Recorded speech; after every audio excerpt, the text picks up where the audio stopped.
Earth, home to 8 billion people, including those who've never seen a car, held a smartphone, or used the internet. Hidden away in forests and isolated islands around the world are these unique tribes with peculiar traits, strange practices, and a lifestyle reminiscent of the Stone Age. Get ready for a wild adventure as we unveil some of the most unusual tribes in the world. Korowai tribe. Down in the jungle of Papua resides the Korowai tribe, a tribe that embraces nature and all that it has to offer while shutting all doors to civilization and technology. In the past, the Korowai tribe also shut doors to contact and practice cannibalism against those considered enemies. But the practice has been reduced in recent years as the tribe gradually opened up to contact. Korowai people had just been discovered 35 years ago in 1978 when a Dutch Reformed Church missionary, Johannes Veldhuizen, had an accidental encounter with the Korowai people. Since then, he tried to find a way to search more of the tribe by using a local guide from the neighboring Sitak tribe. In the past, they often came into conflict with the Sitak people, in which many of the conflicts ended up in headhunting or cannibalism. However, in recent years, they are mostly known for their tree houses. Built on banyan or wanban trees, the houses are made to be 8 to 15 meters off the ground, while some are about 45 meters standing on a tall tree. Don't be surprised. All that it takes to build these houses are tree branches, sago bark, and rattan ropes for fastening. No hammers, screws, or nails. As amazing as these houses are, the construction lasts around 3 days and is worked by the Korowai men. And as scary as they look, the houses are actually safe. Since it is built on a tree, the house has a wooden barrier to prevent little children from falling and a long hanging ladder to climb on. Another strange practice of this tribe is that they count their days by using their houses. A Korowai tree house should last 3 to 5 years before they make a new one. Apart from the common advantage of having a shelter, a tree house boasts a lot of other advantages. First, the people are protected from insects and wild animals. In addition, they also feel a lot safer than in the past, since enemies could come and kidnap their children and wives to be killed or enslaved. But if the tree houses are not strange enough, the Korowai live according to age and gender. Surprisingly, men and women live separately, with the children staying with the women. As soon as the little boys learn the modus operandi of hunting, which includes walking quietly in the jungle for several hours, they can join the men. In the Korowai tribe, women marry very early, while men marry very late. This is because the marriage system requires men to pay a dowry or prepare a feast. Isn't the Korowai tribe just unusually interesting? A tribe that believes so much in love and harmony, but don't be deceived. Conflicts happen a lot, which are usually related to witchcraft, theft, or marriage problems. While witchcraft cannot be easily proven, adultery and the accused will get punishments that could range from cannibalism to murder. While the Korowai tribe live on trees, meet the tribe that lives in the sea, Moken tribe. You can conveniently switch Moken people for sea gypsies, and in fact, that describes them more. The Moken people have lived out on the waters of the Mayek archipelago for hundreds, if not thousands, of years, and in fact, they spend their entire lives on board their kabang boats. They only go ashore to shelter in temporary camps during monsoon season, from the day they're born until the day they die. Shockingly, Moken legend tells that this way of life is a punishment meted out on their people by an ancient queen against her adulterous Moken husband. But it is clear to those who have met and studied them that the Moken do not view their nomadic lives as a punishment. By being on the sea for too long, they have an intimate knowledge of the sea and live entirely off fishing and beachcombing. The Moken people fish by free diving without scuba gear of any kind, which has given them an amazing capacity to hold their breath and unbelievably sharp underwater vision. After scavenging produce from the seabed and water, they use them to barter for rice and petrol with traders from the mainland, which is almost the only contact they have with the outside world.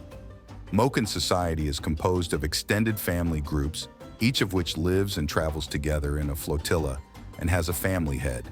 The families practice ancestor worship, mediated through a shaman figure, and hold festivals and rituals to appease the spirit world through offerings, trances, and dance. They have a strong belief in an unseen spirit that protects them and guides them in their life journey.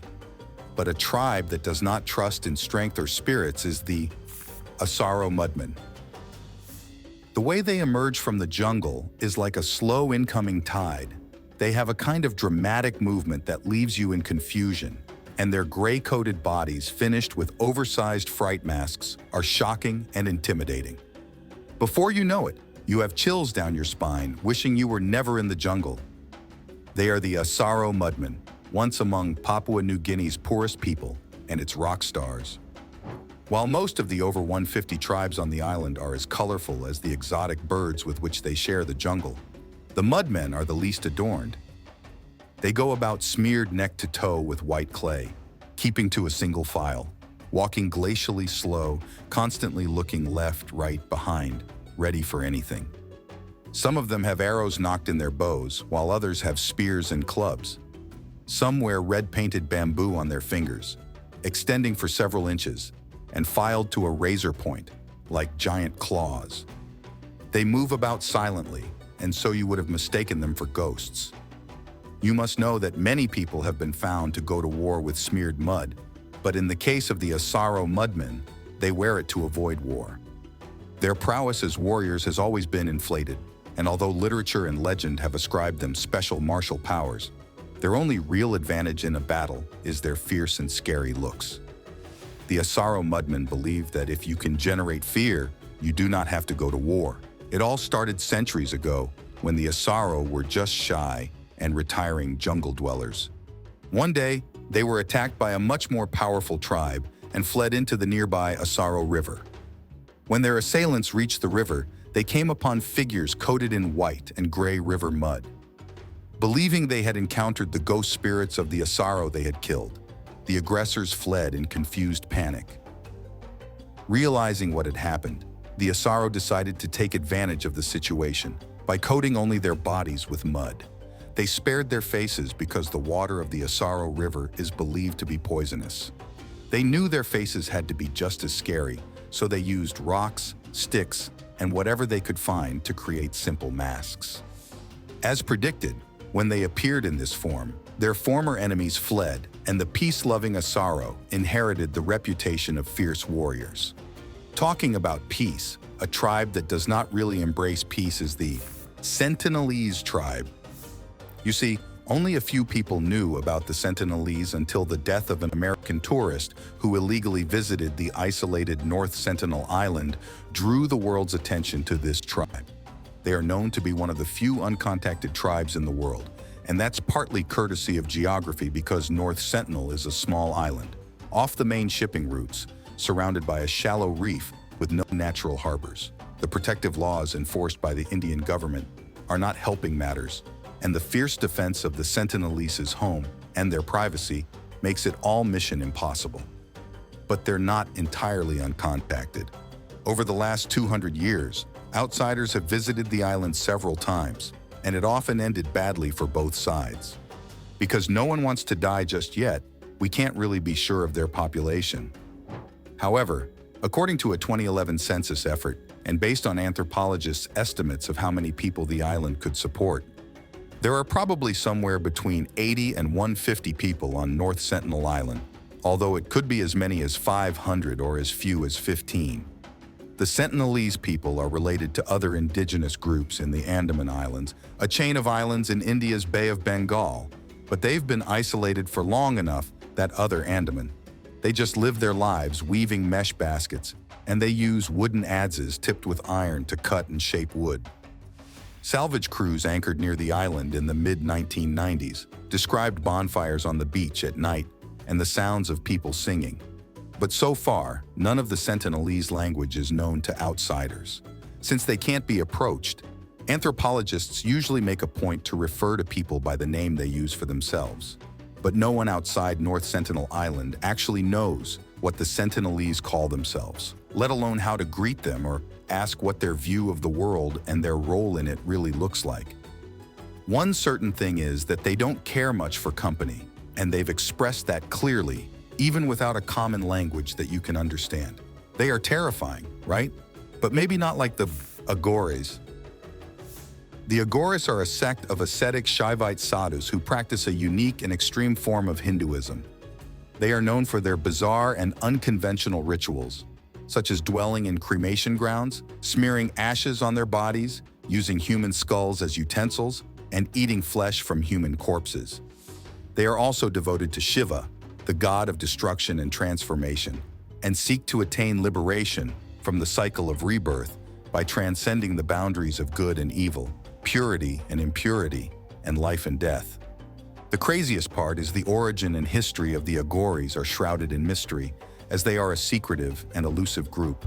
However, some scholars trace their roots back to the ancient Kapalika and Kalamuka sects of Hinduism, which emerged between the 7th and 8th century CE. These sects were known for their radical and tantric practices, such as the worship of fierce deities, the use of intoxicants, and the performance of sacrificial rites. Over time, these sects came together and evolved into the Aghori tradition, which was founded in northern India by Baba Kinaram, who was unanimously agreed upon to be the founder of the tradition.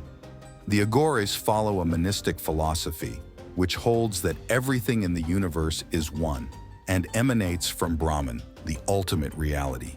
They believe that every person's soul is Shiva, the supreme manifestation of Brahman, but is covered by 8 major bonds that cause ignorance and suffering.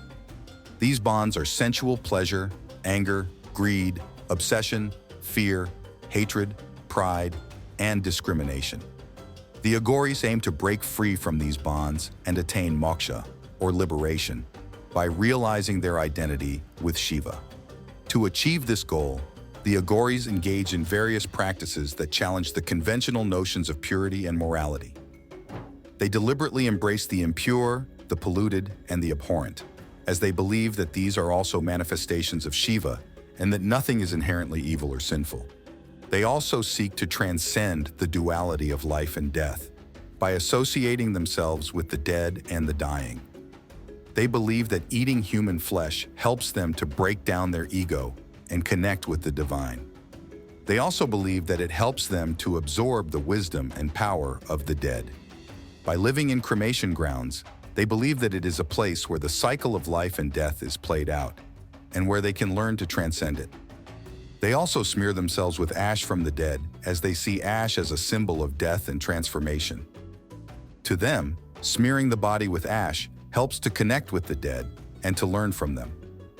They often meditate naked, cover their bodies with ash, and use human skulls as meditation bowls. These are just a few of their known practices, as they prefer to be secretive in all their doings. While some tribes are not that welcoming, one tribe that has received outsiders with open arms is the Himba tribe. The Himba are an ethnic group with an estimated population of about 50,000 people living in northern Namibia, in the Kunene region, and on the other side of the Kunene River in southern Angola. Maybe once or twice, you must have seen a picture or two of people from this tribe. They are renowned for their unique adornments and their continued adherence to tradition.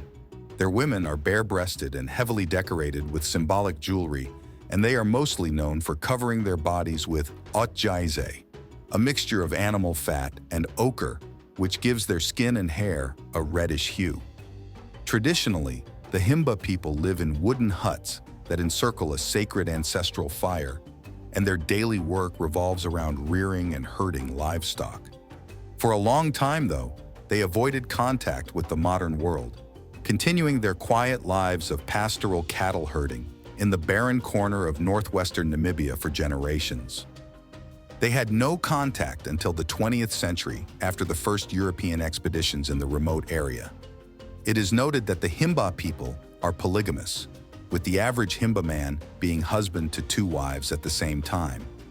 Their marriage system is also different from what you'd expect, as young Himba girls are married to male partners chosen by their fathers from the start of puberty. To the Himba people, boys must be circumcised before puberty, and immediately they get married, they are considered a man. But that's not the case for a Himba girl. No Himba girl would be considered a fully fledged woman until she bears a child. However, before this marriage can take place, there must be transactions of cattle, which are the source of their economy. This, in other words, means no cattle, no marriage. In these transactions, there is bride wealth, which can be negotiable between the groom's family and the bride's father, depending on the relative poverty of the families involved. In order for the bride's family to accept the bride wealth, the cattle must appear of high quality. Next is Sami tribe. You can find the Sami people in 4 countries, which are Norway, Sweden, Finland, and Russia. Unlike other tribes of hundreds of people, the Sami tribe has a total population in the 4 countries at approximately 80,000, of whom around half live in Norway. And of the half who live in Norway, around 2,600 make their living from herding reindeer, while the majority of the region of northern Norway is actually used for raising reindeer. Traditionally, most Sami people have supported themselves through fishing, livestock farming, and hunting along the coast, and alongside the large rivers farther inland. Today, a large proportion of the Sami people live outside the traditional Sami areas and have moved into the towns of northern Norway or to the Oslo area. Even more, they still live in traditional Sami settlement areas, but earn their living in the modern service sector, industry, travel, and the public sector. Sami culture has many unique forms of expression, which include joik, one of the oldest song traditions in Europe. A joik is dedicated to a person, an animal, or a place, and the harmonies reproduce the qualities of the object of the song. There's also the gakti, which is the traditional Sami clothing, another unbroken, living tradition, mostly used when dressing up for celebrations or parties. Also, the traditions that have been maintained by the Sami are their crafts, such as tin embroidery, pearl embroidery, weaving shoelaces, jacket seams, wood carving, and knife making are assiduously maintained. Despite the Sami tribe embracing civilization, they won't trade their traditions for anything, making them stand out wherever they are. Kubo. The Kubo are the last unknown tribe to be contacted in the Amazon, as they made their first contact in 1996. They are known locally in Brazil as the Caceteiros, which literally means clubber in Portuguese, and subsequently, they became known as the Headbashers in the popular press. Wondering how they got these names? This is because they carry war clubs that they use to fight in battle. Unfortunately, 7 of the Brazilian government's Funai members have been clubbed to death by members of the Kubo tribe. Surprisingly, the Funai has not sought to capture or reprimand the individuals involved, saying that these indigenous Amazonians did not know about Brazilian laws that prohibit killings such as these, and therefore could not be prosecuted. While they have been given strange names, the Korubos call themselves the Dzlala. They speak a language in the Pano-linguistic family that is closely related to the northern Pano dialects that the Matis and Mayaruna Matses Indians speak. However, unlike other tribes that live in the Javari River Valley, such as the Matis Mayaruna Matses and Marubos, they do not tattoo their faces. However, they are readily distinguishable by their characteristic haircut, which is closely cropped in the back and longer in the front. Most of the Kurubos are still uncontacted, and most of what we know about them comes from contact with a small group that lives near the Funai outpost at the confluence of the Itui and Itaquai rivers in the Javari River Valley of Brazil. The reported leader of this group is a woman called Maya, who was reported to have been involved in the killing of a Brazilian government Funai official. According to reports, the Funai officials asked Maya and the Kurubos to return a tarp that they had borrowed.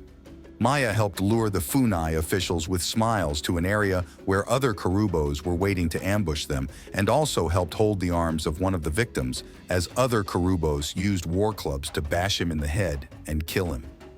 The Kubo warrior who participated in the killing of the Funai members was later identified as Taven, who offered a reason for his killing, saying, "We didn't know you then." If you know anything about tribes in the Javari River Valley, such as the Mayaruna Matses, then you must know they practice infanticide, and Kurubos are not left out. When a child is born with a birth defect such as a cleft palate, the baby is killed. Unfortunately, cleft palate is often frequent in Amazonian Indian populations due to inbreeding. Even older Kubo children are sometimes sacrificed. For example, Maya killed one of her own daughters when she was ill with malaria. She said that she killed her because she was afraid the disease would spread to others. Masai. The Masai tribe is a Neolithic tribe from East African countries such as Kenya and Tanzania. They have a culture centered around the belief that God created cattle, especially for them, and they are the custodians of all the world's cattle. For Masai, life revolves around amassing and grazing large herds of cows, and more than using cattle as a primary income source. They also play an important role in Masai communal life. Families and clans establish alliances through the exchange of cattle, but consuming the meat and milk of cows is considered a sacred act, one that binds them to their creator. For hundreds of years, the Masai moved and grazed their herds throughout the Rift Valley without causing damage to the land or its resident wildlife.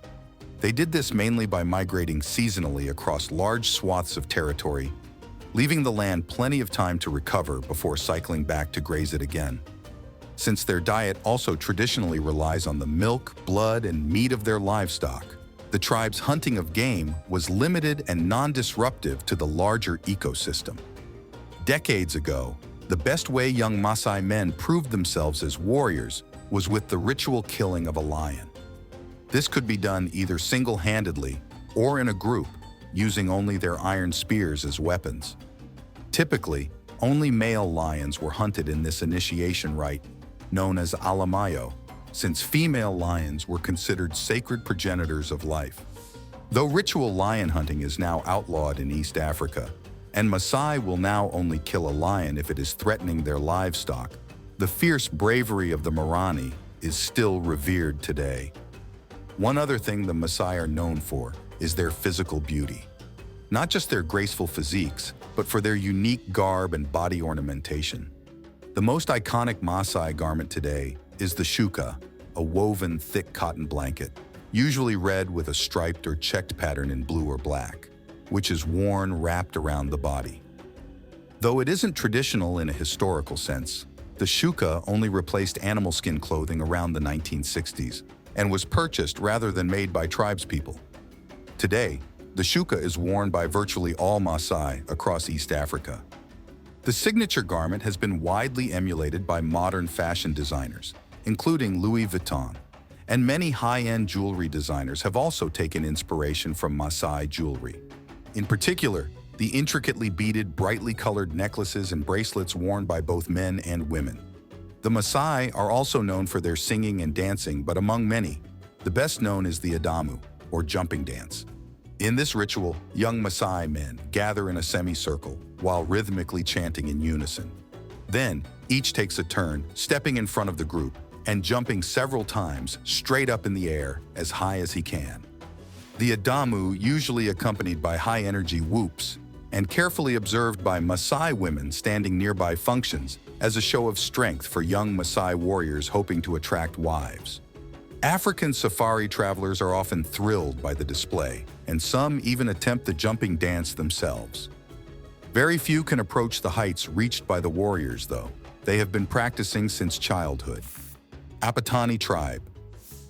The Apatani are a tribal group of about 60,000 people living in the Zero Valley in the lower Subansiri district of Arunachal Pradesh in India. The women in the tribe wear nose plugs, which in a way disfigures them and makes you wonder why they chose to be like that. It all started many years ago when the exceptionally beautiful women of the tribe were captured by neighboring tribesmen in the past. To prevent this from happening, the village elders proposed that each woman insert nose plugs and also have facial tattoos to make them less attractive to the raiders.